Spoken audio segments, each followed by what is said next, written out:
Dans cette vidéo, on va voir comment écrire la réaction de dissolution d'un sel.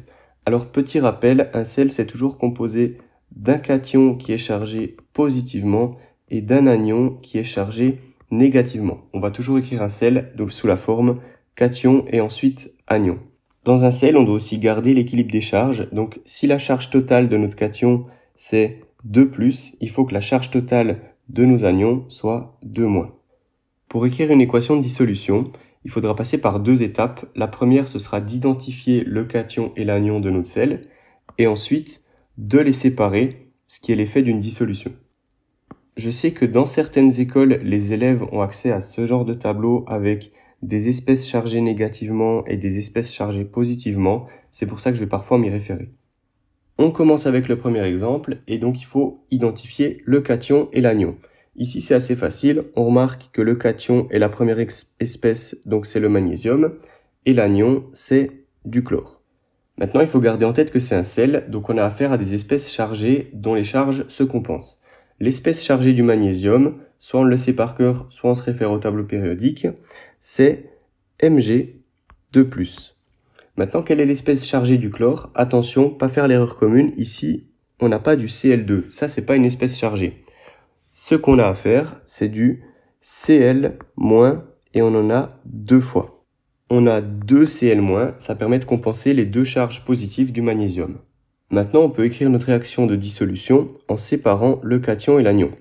Donc, si on sépare le Mg2+, du Cl-, ça nous donne du Mg2+, avec du Cl-. Et combien on avait de Cl- ici? On en avait 2, donc on place ici devant un petit 2. Attention à ne pas faire l'erreur commune de noter Cl- deux fois. On note vraiment ça comme ceci pour indiquer qu'il y a deux atomes de chlore chargés négativement qui sont distincts. On passe à l'exemple numéro 2. De nouveau, on doit se demander quel est le cation, quel est l'anion. Le cation, c'est toujours ce qu'il y a devant, c'est le métal. Donc ici, c'est l'argent. Et l'anion, c'est en fait tout le reste, donc ce NO3. NO3, c'est ce qu'on appelle un ion polyatomique. C'est une espèce chargée qui est formée de plusieurs atomes. Maintenant, il faut se demander quelles sont les charges de ces deux espèces en gardant en tête qu'elles se compensent. Donc, quelle est la charge de l'argent? On peut regarder le tableau périodique pour trouver ça, et on voit que l'argent s'est chargé positivement. Et donc, on sait que ceci, c'est Ag+. Maintenant, quelle est la charge de ce NO3 ici? On sait que ça doit parfaitement compenser cette charge de l'argent, donc NO3 chargé négativement. Et on peut vérifier ça en regardant notre tableau. Ici, les ions polyatomiques sont affichés et on voit qu'effectivement, c'est NO3-. Maintenant qu'on a identifié le cation et l'anion, on peut faire notre réaction de dissolution qui donne de l'argent chargé positivement, qui est maintenant séparé du NO3 qui est chargé négativement. On passe maintenant à l'exemple numéro 3, et cet exemple, je l'ai mis pour qu'on comprenne bien l'idée de ion polyatomique. Vous verrez pourquoi. Donc ici, on a comme cation du calcium et comme anion du NO2.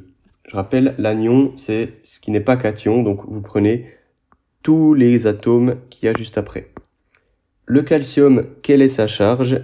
C'est Ca2+, on le voit dans le tableau, il est en colonne 2, donc Ca2+. Et le NO2, quelle est sa charge? Eh bien, on sait que notre NO2 doit compenser cette charge 2+ du calcium. Et on a 2 NO2. Donc, le NO2 doit être chargé négativement. Et on en a 2. Ça nous permet de mettre une charge totale de 2- qui compense la charge 2+ du calcium. Maintenant qu'on a compris ceci, on peut écrire notre équation de dissolution.